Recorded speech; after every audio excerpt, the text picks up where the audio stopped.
Selamat datang di podcast horor TWN, Twin Whisper Nightmare.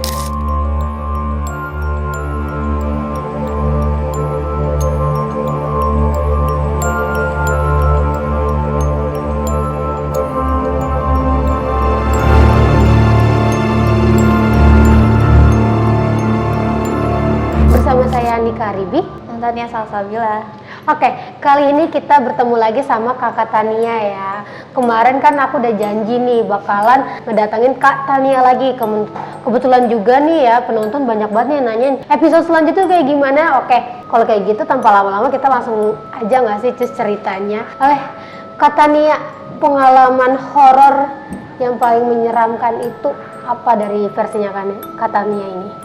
Kan sebelumnya kan udah kasih tahu ya kejadian horor waktu di asrama saat masih jadi mahasiswa di Bandung. Iya, betul. Itu ketindihan. Oh, berarti itu lo lagi posisi tidur ya? Posisi tidur, terus tiba-tiba ketindihan. Nah awalnya tuh mungkin kayak paling cuma ketindihan biasa. Masih pengen mikir kayak gitu, di atasku tuh ya ada yang gerak-gerak. Jadi langsung asumsinya, loh di atas ada orang berarti. Kalau di atas ada orang itu siapa? Gitu. Nah itu kebetulan emang dari pengalaman ceritaku sendiri, dan ternyata setelah aku cari-cari ternyata banyak loh teman-temanku yang punya kejadian yang sama di lokasi yang sama juga di asrama itu. Oh, masih kejadian di asrama juga? Iya betul. Jadi emang emang bukan cuma rumor doang sih, cuma rumor doang, tapi emang banyak banget yang merasakan kejadian horor di asrama itu gitu. Terutama nih yang paling terkenal itu tuh ada di asrama putranya, katanya ada penunggu noni Belanda. Oh, ya. Berarti itu asrama udah lama banget ya? Emang udah lama dari emang lama sih, itu udah tahun berapa ya pokoknya, bahkan setelah maksudnya kampusnya tuh udah beberapa kali renovasi juga masih asramanya emang di situ udah lama gitu. Nah pokoknya aku juga demen nih, ini dari pengalaman sama temen aku yang kebetulan juga dia di satu asrama juga di situ. Jadi emang kalau yang namanya ya, kalau asrama putra tuh hampir setiap waktu tuh selalu rame kan maksudnya. Nah cuman kebetulan saat malam itu dia tuh kebetulan lagi sepi tuh asrama. Nah pas kebetulan dia lagi sendiri di kamar. Si dia ini sebut aja namanya Andi lah ya? Iya, sebutnya Andi lah. Si Andi ini lagi di kamar sendirian tuh, teman asramanya lagi keluar. Tiba-tiba dia dengar ada suara cewek, kayak suara ketawa cewek gitu loh dari kamarnya. Dia sempat mempraktekin nggak sih suara ketawanya kayak gimana? Enggak sih, dia nggak mempraktekin, tapi dia bilangnya pokoknya itu suara cewek. Nah, dia tuh tipikal yang agak takut tapi pengen nantangin gitu. Jadi dia jadinya kayak balik nangka kayak jangan sembunyi dong, tunjukin dong diri lu gitu. Oh, dia ngomong gitu? Dia ngomong gitu. Nggak berapa lama terdengar kaca jendela dia diketok.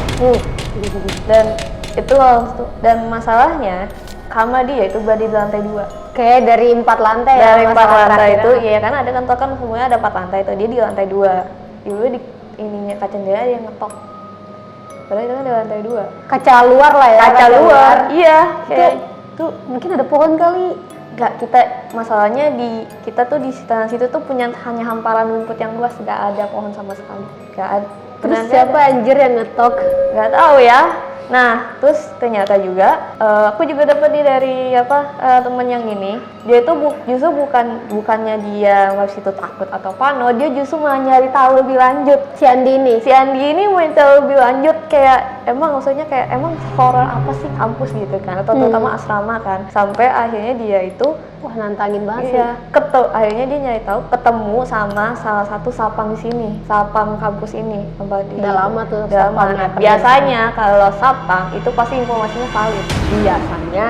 Karena dia yang jaga. Karena dia pasti yang jaga, pasti dia tahu loh seluk beluk Nah, ada sebut saja salah satu satpam tua namanya Pak Denis. Oke. Nah, katanya Pak Denis itu emang kalau udah urusan kisah horor itu dia udah biasa, udah biasa banget ya gitu. Dan oh ya satu hal, kenapa ada alasan lain kenapa waktu itu Andi nanyanya ke Pak Denis. Kenapa tuh? Karena Pak Denis itu ternyata dikenal sebagai Ghostbuster. Wow. Jadi dia tuh emang dia bisa melihat, dan dia juga yang biasanya tuh kalau udah ada urusan bisa ngerukiah orang, kalau ada kesurupan juga dia yang ngurusin, bahkan katanya dia bisa buka mata batin. Emang gitu. Nah, menurut si satpam ini asrama koloninya asrama tuh belum ada apa-apanya, belum ada ininya. Karena menurut dia yang paling horor itu ada di dua lokasi lain yang gak jauh dari kampus. Ada gedung kuliah umum sama danau. Pokoknya kan disclaimer lagi. Jadi di asrama kita tuh masih satu wilayah sama kampus gitu. Soalnya wilayahnya cukup besar. Nah, di dekat situ ada danau yang dikelilingi sama pepohonan, dan kalau kita ke sana lagi itu ada gedung kuliah umum. Nah, katanya yang di situ itu yang paling seram. Yang gedung kuliah umum itu sama sekitaran danaunya? Iya, betul. Dan katanya yang paling di antara yang lain yang paling serem itu tuh di gedung kuliah umum, karena katanya itu sarangnya di situ. Sarang, katanya banyak banget penunggunya. Pokoknya dan macem-macem bentukannya katanya. Dan emang aku merinding ya. Iya, bahkan itu katanya mulai dari ada yang anak kecil sampai nenek-nenek juga ada sosoknya di situ. Dan bahkan katanya yang paling serem itu ada kuntilanak di baju merah. Kalau nggak salah tingkatan kuntilanak itu baju merah ya yang paling tinggi. Paling tinggi. Nah, kata itu paling jahat. Itu semacam big boss sana. Kata itu satpam tersebut gitu.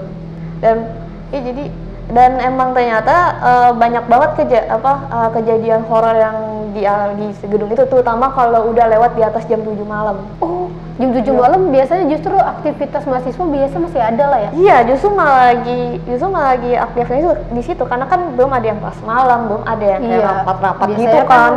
Kalau karyawan itu kan kelas malam di jam segituan kan? Iya, betul. Nah, justru yang di situnya yang paling horor itu katanya di situ. Jadi emang kadang sering beberapa kali aku dengar ada kejadian yang misalkan baru pulang kelas, tiba-tiba ada yang merasa diikutin gitu, atau misalkan lagi jalan terus tiba-tiba dibisikin atau apa gitu segala macem. Bahkan pernah nih ada katanya kejadian di organisasi lagi rapat di situ di kuliah umum ini, di gedung kampus kuliah umum ya? Iya, di gedung kuliah umum ini. Terus tiba-tiba ada yang bisikin pakai bahasa Sunda, cicing artinya diam kan. Nah, awalnya cuma satu orang yang dengar. Terus tiba-tiba masih pas sahabat lanjut, kedengaran lagi suara itu, dan itu didengar sama semuanya. Cicing, iya. Dan pas kita tengok, nggak ada orang lain selain yang ada di dalam forum itu. Itu kalau boleh tahu suara cewek? Katanya sih suara cewek gitu sih. Nggak tahu tuh ya sosoknya yang mana. Ya pokoknya itu langsung kayak itulah. Jadi makanya juga aku dengar sih sekarang gedung kuliah umum itu tuh nggak boleh ada aktivitas lagi di atas jam 9 malam. Oh, dari pihak gedung. Dari pihak fakultasnya ya? Iya, dari pihak fakultasnya itu di situ. Nah, sama ada kan tadi kan yang gedung kuliah umum kan udah ada satu, yang katanya tuh yang kedua danau. Jadi kayak emang ada danau gitu yang deket kampus itu sekelilingnya gitu. Itu emang kalau malam tuh emang hawanya agak beda sih. Kadang juga aku beberapa kali kalau kesana tuh kayak bawahnya merinding, padahal dia tuh luas, padahal dia tidak termasuk daerah terpencil. Maksudnya semua orang bisa lalu di situ, tapi emang suka hawanya tuh beda gitu. Nah, akhirnya, pernah nih satu malam ini temenku ini kan Andi ini dia iseng minta dibukain mata batinnya sama Pak Denis, si satpam itu. Nah, terus akhirnya katanya dia penasaran kenapa penghuni danau itu tuh apa gitu kan. Akhirnya beneran dibukain mata batinnya, dan katanya di situ dia nemu satu sosok. Apa tuh? Genderuwo. Dan bahkan si Andi ini nyeritain fisiknya secara detail ada. Dari versi si Andi gimana? Nah. Gondoruo tuh kayak gimana sih? Jadi dia itu kayak apa ya? Pokoknya dia bilang tuh kayak makhluk besar yang tinggi entah berapa meter gitu. Bagian mata yang pinggirannya kalau kita kan putih, kalau dia punya hitam, pupilnya merah. Terus dia ada taringnya tuh dari mulut menjulur sampai bawah kaki. Terus dan bulu-bulunya tuh seperti besar dan tajam. Bulu jadi dia ada berbulu kayak semacam berbulu gitu kayak gorila tapi versi yang lebih kasar gitu bulunya. Dan pokoknya di bulunya tuh kayak seperti berpasir-pasir gitu. Dia cuman ngeliat kayak abis itu setelah itu dia langsung kayak minta cepet-cepet ditutupin mata batinnya gitu. Dan emang agak ini sih dan juga kan dibilang kalau si Sapam Pak Denis itu dia itu kenapa bilang Ghostbuster karena emang dia tuh hobi kayak penelusuran gitu loh. Oh, dia suka kayak nyari tahu ya? Iya, nyari tahu. Bahkan katanya tuh pokoknya yang kayak tau kan yang penunggu gedung kuliah umum yang kayak nenek-nenek atau kayak anak kecil itu mah katanya udah jadi bestinya dia. Iya. Dan emang kadang ada beberapa orang sebutannya apa ya? Kalau yang kayak gitu ya? indigo. Iya, anak-anak indigo gitu biasanya mereka emang punya temen khusus sendiri. Iya, temen dari dimensi lainnya gitu. Mungkin ini yang dibilang sama Pak Denis itu yang dia bilang bestie itu. Sama terakhir tuh katanya Pak Denis ini nih dia ada satu kayak tujuan gitu loh yang belum tercapai. Jadi katanya di salah satu di gedung kuliah umum itu ada penunggu pocong dan katanya dia pengen banget ngambil tali pocong itu. Biar apa? Gak tahu. Makanya aku juga pas tanya buat apa tali pocong itu. Andi sendiri juga kurang tahu gimana gitu kan. Sampai katanya tuh sampai sekarang pokoknya pas dia cerita itu dia belum bisa ngambil tali pocong itu karena pocongnya bisa yang kabur ketika ketemu Pak Denis. Coba.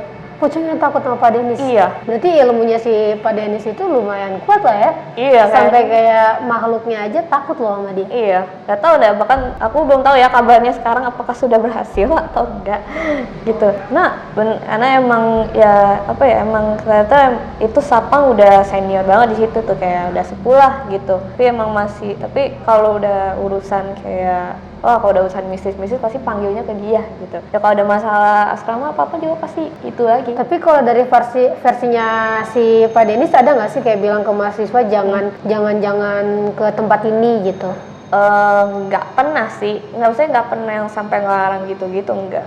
Tapi dia pernah ini kan kayak ngasih tahu ke Andi ini kayak kamu tahu nggak sih kenapa asrama atau gedung kuliah umum tuh kayak sering banget ada gangguan kayak gitu. Terus kayak maksudnya penghuninya tuh suka jail atau jahat karena katanya tuh justru mereka begitu karena kata kebanyakan mahasiswanya tuh suka kayak nggak ada sopan santunnya atau misalkan atau kayak nggak ada tata kramanya gitu deh. Ya kayak, biasa sih emang kadang omongan-omongan mahasiswa tuh kasar lah ya. Iya namanya juga anak muda ya. Apalagi kan kayak asrama gitu kan. Mungkin ada maksudnya katanya ada yang nggak sopan lah, ada yang nggak pernah ngucapin salam lah, ada yang omongannya begitu. Jadi membuat mereka nih marah gitu. Paling dia nggak pernah ngasih kayak mana cuma kayak kasih himbauan buat jaga sopan santun aja. Karena bagaimanapun kan kita juga hidup di 2 dimensi lah ya. Dan kita cuma ibaratnya kayak numpang doang kan di situ. Maksudnya nggak selamanya kita tinggal di asrama kan. Kayak gitu sih jadinya. Terus next. Paling yang aku dengar tuh hanya yang kisah-kisah asrama doang sih itu. Tapi kadang emang kalau di asrama tuh nggak cuma malam doang yang horor, siang pun juga diganggu juga. Siang pun juga diganggu.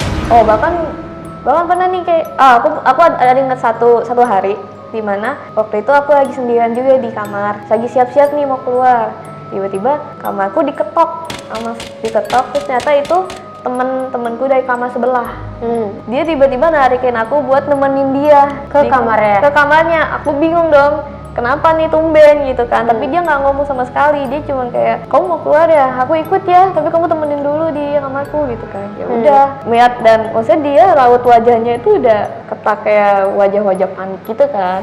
Aku cuma kayak oh oke, aku Lu ikut. paham lah ya. Iya, gue kayak gue udah paham aja deh. Jadi udah gue diem, maksudnya aku ngeliat juga dia tuh pokoknya di kamar tuh buru-buru, terus akhirnya kita baru keluar kan. Pas udah di jauh dari asrama baru dia baru cerita kalau katanya pas lagi beres-beres itu kan kita kan asramanya kamar mandi dalam ya, di dalam apa di kamar.